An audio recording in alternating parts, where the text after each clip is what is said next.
Hello दोस्तों, कैसे हैं आप सब। शुरू करते हैं इस वीडियो को। बहुत लंबे टाइम से वीडियो जो है नहीं आ पाती है, उसके लिए माफ़ी चाहता हूँ। खैर हर बारी माफ़ी मांगता हूँ करके वो भी अच्छा नहीं लगता है, बट कोई नहीं। I am trying my best to मतलब दोबारा एक हैबिट डालने के लिए, चैनल पे कंटिन्यू होने के लिए।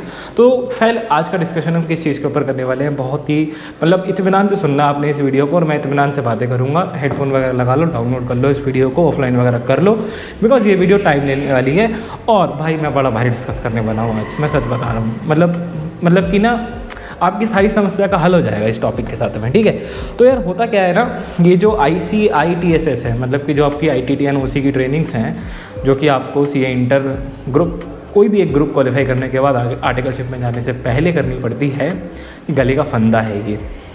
और दिक्कत क्या है कि क्योंकि जब मैंने भी अपनी करी कंप्लीट तो मैंने भी देखा और मुझे भी बहुत सारी परेशानियाँ फेस हुई। सबसे बड़ी दिक्कत क्या है कि इसको रिगार्डिंग सही इन्फॉर्मेशन अवेलेबल नहीं है। सही इन्फॉर्मेशन मतलब कि हम 36 सोर्सेज से इसकी इन्फॉर्मेशन को निकालते हैं और फिर जब उसको कंसोलिडेट करते हैं तो मतलब कुछ का कुछ ही निकलता है। बिकॉज एक सीनियर कुछ कह रहा है तो दूसरा सीनियर उसका अपोजिट बात कर रहा है, तीसरा उसकी अपोजिट बात कर रहा है। तो यार बस मैं ये चाहता हूँ कि आप लोगों को एक वीडियो ऐसी मिल जाए जिसमें मैं आपके सारे क्वेश्चन का हल दे दूँ। इस वीडियो के अलावा भी अगर आपके कोई क्वेश्चन बनते हैं, उम्मीद करता हूँ नहीं बनेंगे, लेकिन बनते हैं तो कमेंट करना, रिप्लाई आपको फटाफट से मिल जाएगा। तो बिल्कुल बेसिक से शुरू करते हैं आप लोगों के लिए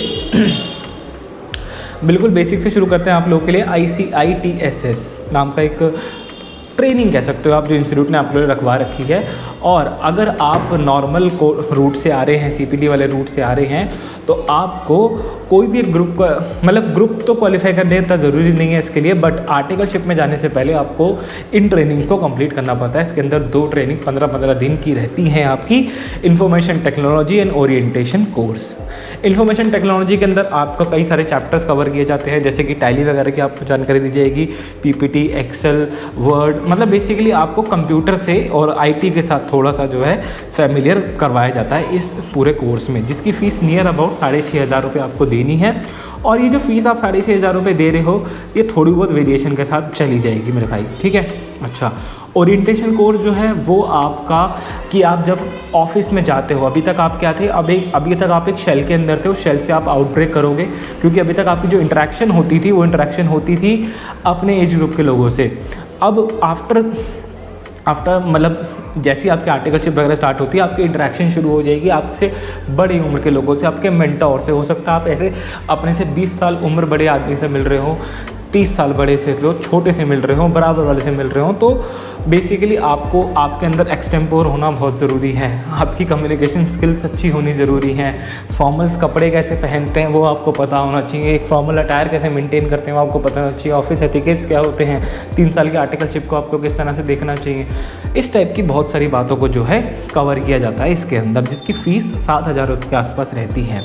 अब सेंटर कोई सा भी ले सकते हो आप, किसी भी सेंटर से। इंडिया में बहुत सारे सेंटर अवेलेबल। ICIregistration.org.in की एक वेबसाइट है, वहाँ पे जा करके, डिस्क्रिप्शन में भी वेबसाइट दे दूँगा, वहाँ पे जा करके अपने रजिस्ट्रेशन वगैरह करवा सकते हैं। रजिस्ट्रेशन वगैरह की सारी बातें कवर करूँगा, लेकिन 2 पार्ट में ये वीडियो रहेगी। पार्ट 1 आपको बताएगा कि कैसे घुसना है, और पार्ट 2 आपको बताएगा घुस के कैसे तैरना है, और बिल्कुल मस्त तैरते हुए अवार्ड वगैरह जीतते हुए कैसे आना है, ठीक है। तो सबसे पहले कोई से भी सेंटर से आप कर सकते हैं इनकी वेबसाइट पे जा कर के। अच्छा, अगर आप दिल्ली में रहते हैं तो ये मेरी पर्सनल रिकमेंडेशन है, और एक सेंटर को रिकमेंड करने का मतलब ये नहीं है कि अदर बेकार है, ठीक है, क्योंकि मुझे वो पर्सनली अच्छा लगा बहुत ज़्यादा, इसलिए तारीफ़ कर रहा हूँ। तो भाई दिल्ली में गुड़गांव सेंटर है, अगर आप ITT करने जा रहे हो तो आप वहाँ से कर सकते हो। मैंने भी वहाँ से करी थी। इंफ्रास्ट्रक्चर वाइज मुझे बहुत ही बढ़िया लगी। सबसे बढ़िया बात मुझे वहाँ की क्या लगी कि वहाँ की जो फैकल्टी है वो मुझे बहुत अच्छी लगी। क्यों लगी?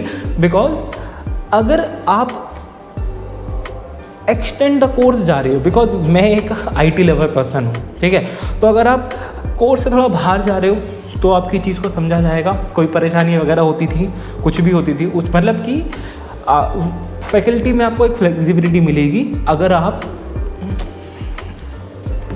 अपने एफर्ट्स दिखा रहे हो उनकी तरफ, ठीक है। बस एक रिकमेंडेशन है, कोई तारीफ मतलब एक बाइज्ड मत समझना मुझे बिल्कुल भी, ठीक है। मैं अब ये तो नहीं है कि मुझे गुड़गांव पसंद है तो पूरी इंडिया के लोग गुड़गांव में आके करो, नहीं। अगर आपके आसपास है तो आपको ये बेनिफिट वहाँ मिलेंगे। अच्छा, गुड़गांव वाली में क्या एक बात और है कि गूगल मैप पे लोकेशन सही है, बट जल्दी से मिलती नहीं है वो, फर्स्ट टाइम अगर जा रहे हो तो उस चीज़ का ध्यान रखना। अब सीट कैसे मिलेगी? देखो भाई सबसे बड़ी दिक्कत क्या है? सीट नहीं मिलती। इसका ना बहुत तगड़ा रोना है इसके अंदर, इसका आपको थोड़ा सा ध्यान लेकर के चलना है। पहली बात, अगर आप इनकी वेबसाइट रन करोगे, एक आधा घंटा चलाओगे तो समझ में आएगा कि यहाँ पे ना वेटिंग और टोकन नंबर का भी कॉन्सेप्ट होता है। तो भाई अनजाना सा बेजाना से जिसको कुछ नहीं पता था वो बच्चा क्या करता है, मेरे जैसा जाता है वेटिंग में रजिस्ट्रेशन कर देता है और रजिस्ट्रेशन करके आराम से ठंडा होकर बैठ जाता है कि मैंने अपना नंबर वेटिंग में लगा दिया, अब मुझे कोई टेंशन वाली बात नहीं है, अब मेरा नंबर तो आ ही जाएगा पक्का। ठीक है, बट मैं सच बता रहा हूँ, वेटिंग में वेट ही करते रह जाओगे, नंबर कभी नहीं आएगा। अपनी ज़िंदगी के 3 महीने वेस्ट कर चुका वेटिंग के चक्कर में। क्यों? क्योंकि वेटिंग में डाल के आराम से इंतजार कर रहे हैं, इंस्टीट्यूट से मैसेज आएगा, इंस्टीट्यूट अपने आप कहेगा भाई वेटिंग आपकी कंफर्म हो गई है, रेलवे के टिकट की तरह वेटिंग आपकी कंफर्म हो गई है और मस्त अब आप आ जाओ। तो आपको ऐसा वेटिंग के चक्कर में नहीं पड़ना है। आपको क्या देखना है, आप ऑन गोइंग बैचेस देखो, जिस भी जगह पे आपको जाना है। पहले तो जगह फिक्स कर लो ना अपनी, आप कहाँ जा रहे हो। हाँ भी मैं आपने 3-4 सेंटर फिक्स कर लो।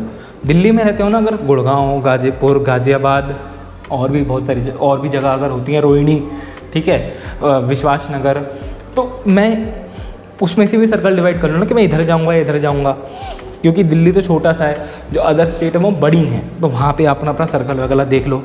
उसके बाद आप ऑन गोइंग बैचेस देखो, वहाँ पे जो बैचेस चल रहे हैं, जो बैचेस जब वो चल रहे हैं तो 50% बैच ख़त्म होने के बाद या 70% बैच ख़त्म होने के बाद हर सेंटर नए फ्रेश बैचेस के लिए एनरोलमेंट निकालता है। वो एनरोलमेंट निकलते ही फिल आउट हो जाएगी। आज बैच निकल गया, मतलब एक बैच चल रहा है, आपने देखा वहाँ पे आज कोई फ्रेश बैच चालू हो रहा है, तो आने वाले 10 दिनों के अंदर आपका फ्रेश एनरोलमेंट आएगा नेक्स्ट बैच के लिए। आपको गिद्ध बन के बैठ जाना भाई, लिटरली हर 1-2 घंटे में वेबसाइट चेक करते रहो, ठीक है, और अपना रजिस्ट्रेशन इस तरह से आपको लेनी है इस वेबसाइट पे बार बार विजिट कर करके। अच्छा, अगर आपका अटेम्प्ट है, मतलब इसमें ना कुछ कैटेगरी स्टूडेंट्स आते हैं। सबसे पहला डायरेक्ट एंट्री वाले बच्चे आते हैं, दूसरा बोथ ग्रुप क्वालिफाइड आते हैं, ग्रुप दिया ही नहीं है, और एक ग्रुप वाले आते हैं। ठीक है, तो अगर आपके एग्ज़ाम आने वाले हैं या तो आप भाई, अगर आप जस्ट एग्ज़ाम होने के बाद ढूंढोगे, जैसे कि मई और नवंबर में आपके एग्ज़ाम होते हैं ना, तो मई का एग्ज़ाम आपका ग्रुप 1 आपने ख़त्म दिया, उसके बाद आप ढूंढोगे ना एकदम से सीट्स वगैरह, तो एकदम आपको नहीं मिलेगी। इसके लिए रिकमेंडेशन बेस्ट क्या होती है, 1-1 महीना पहले आपकी सीट्स ओपन हो जाती हैं किसी भी उसके लिए, कोर्स के लिए, चाहे बीट IT, बीट OC और किसी भी आप स्टेट में ले लो, आपको महीना या 20 दिन पहले सीट्स आपको मिल जाएंगी अवेलेबल। आपको करना क्या है, अपने एग्ज़ाम से पहले ही रजिस्ट्रेशन करा के रखनी है, बिकॉज इसमें पता है क्या चलता है, बच्चों का ना एक ना बेसिक वो होता है, पेपर दे लूँ, पेपर देने के बाद बताऊँगा, क्योंकि जब पेपर दे लूँगा तो मुझे मेरे पता है मैं पास होऊंगा या फेल होऊंगा, उसके हिसाब से मैं ITT OC करूँगा। भाई अगर आपके मन में एक चीज़ फिक्स है ना कि मुझे ITT करनी है, ठीक है, मुझे CA करनी है, मैं आगे बढ़ूंगा, तो अपने पैसे इन्वेस्ट कर दो इस ITT में पहले ही, डजंट मैटर एट ऑल, फिर आपके ग्रुप क्वालिफाइड हो या नहीं हो, ठीक है, आपको ये काम करके चलना है। अब ठीक है, तो मिड आई थिंक आपको ये बात अच्छे से क्लियर होती हुई आ रही है कि आपको मिड ऑफ द बैचेस में सीट वगैरह किस तरह से मिलेगी। एग्ज़ाम वाली बात मैंने आपको बता दी, एग्ज़ाम के जस्ट बाद आपको नहीं करना है, क्योंकि एग्ज़ाम के जस्ट बाद करोगे तो सीट मिलने के चांसेस कम है। मना नहीं करा, सीट नहीं मिलेगी, चांसेस कम है, ठीक है। अच्छा, अब आपने जाना है, डिटेल भरनी है, सब कुछ करना है, वहाँ से एक एक्नॉलेजमेंट मिलेगा। एक्नॉलेजमेंट एक पेपर सा होगा, A4 साइज शीट, तो उसका निकाल लेना प्रिंट, उसके ऊपर लगाना अपनी फ़ोटो, करना साइन, और वो जाएगा सेंटर पे सबमिट होता है वो। वैसे एज़ पर इंस्टीट्यूट इंस्ट्रक्शन आपको वो मिनिमम 2 दिन, मतलब 2 दिन के आप पे टाइम है, 2 दिन पहले जा करके सबमिट करके आना है, वहाँ पे जाके फिज़िकली आपको सबमिशन देना है, ठीक है। ये क्या है, ये रूल है, बट गारंटी नहीं ले रहा, कभी कभी हो जाता है, आपका जिस दिन बैच चालू हो रहा है आप उस दिन जाके भी दे सकते हो, ठीक है, बट मैं कोई गारंटी ले रहा आपका इंस्ट्रक्टर एक्सेप्ट करेगा या नहीं करेगा उसे, वो चाहे तो आपको उस बेस पर रिजेक्ट भी कर सकते हैं, बिकॉज आपने पेमेंट कर दी डजेंट मीन आपकी सीट रिजर्व हो गई। वो जो पेपर है ना, वो पेपर आपकी सीट रिजर्व कर रहा है, ठीक है। आपकी मान लो एक बैच है, उसके लिए एक्स्ट्रा पेमेंट्स आ गई, एक्स्ट्रा मतलब कुछ भी हुआ, कोई भी वो ही कभी कभी हो जाता है ऐसा, क्योंकि सीट ऊपर नीचे भी हो जाती हैं बाद में, या थोड़ी बहुत एक्स्ट्रा सीट्स भी होती हैं वहाँ पर। तो फर्स्ट कम फर्स्ट बेसिस पे इंस्टीट्यूट के इंस्ट्रक्शन के मुताबिक वो जो पन्ने जमा हो रहे हैं उसके बेस पे वहाँ पे वो जो काम करवाया जाता है, ठीक है। और गुड़गांव वाली बात तो मैंने आपको बता दी। ये तो भाई मेरे हो गया आपका एक पार्ट है जिसके अंदर मैंने आपको एंटर करा दिया ओसी में या उसके अंदर। इसके बाद नेक्स्ट पार्ट पे डिस्कशन करेंगे आपको वहाँ किस तरह से जाना है और आपका होमवर्क क्या होना चाहिए ITT OC में जाने से पहले, क्योंकि उसके ऊपर मेरे ख्याल से मुझे लगता है एक लंबा डिस्कशन जाएगा आपके होमवर्क वगैरह के ऊपर। क्योंकि यार मैं भी ना अनप्रिपेयर्ड गया था। अब अनप्रिपेयर्ड जाने से दिक्कत क्या होती है कि अगर आप 15,000 से 16,000 रुपये तो फीस दे रहे हो, 5,000 रुपये से 5 से 7-8 हज़ार रुपये आप किराया लगा दोगे अगर आप गुड़गांव वगैरह से कर लो। मेरे जैसा बंदा जो कि भाई साहब मॉडल टाउन रहता है और जहाँ गुड़गांव हो रहा है या गुड़गांव से या फिर मॉडल टाउन से रोज़ गाज़ियाबाद जा रहा है, तो भाई उसको तो बहुत ज़्यादा दिक्कत होगी। तो भाई जब आप अपने 30,000 के आसपास रुपए खर्च कर रहे हो तो एटलीस्ट उसका पूरा फ़ायदा तो उठाओ, पूरा बेनिफिट तो लो उस चीज़ का, ठीक है ना। मतलब पूरा अच्छे से उसे कंज्यूम करो। तो अच्छे से कंज्यूम वाली जो बातें हैं वो मैं आपसे पार्ट 2 में शेयर करूँगा। क्या क्या होमवर्क करके जाओ अपनी OC के लिए, अपनी ITT के लिए, जिससे आपको उसका पूरा बेनिफिट मिल सके। बिकॉज हम जाते थे वहाँ पे खाना खाने और टाइम पास करने। मतलब स्टार्टिंग में टाइम पास करते थे, 1-2 दिन हमारे टाइम पास हुए, फिर समझ में आया कि यार ये चीज़ ज़रूरी है, तो मैं आपको उसके लिए प्रिपेयर करके भेजूँगा, ठीक है। इस वीडियो में इतना ही। अच्छी लगे दोस्तों के साथ शेयर करनी है इस वीडियो को आप लोगों को, ठीक है। थोड़ा सा चैनल को सपोर्ट करना है ताकि हम फिर से चीज़ों को रिवाइव कर सकें और फिर से मैं मोटिवेशन के साथ आपके साथ खुला चीज़ें शेयर कर सकूँ। तो बाय बाय।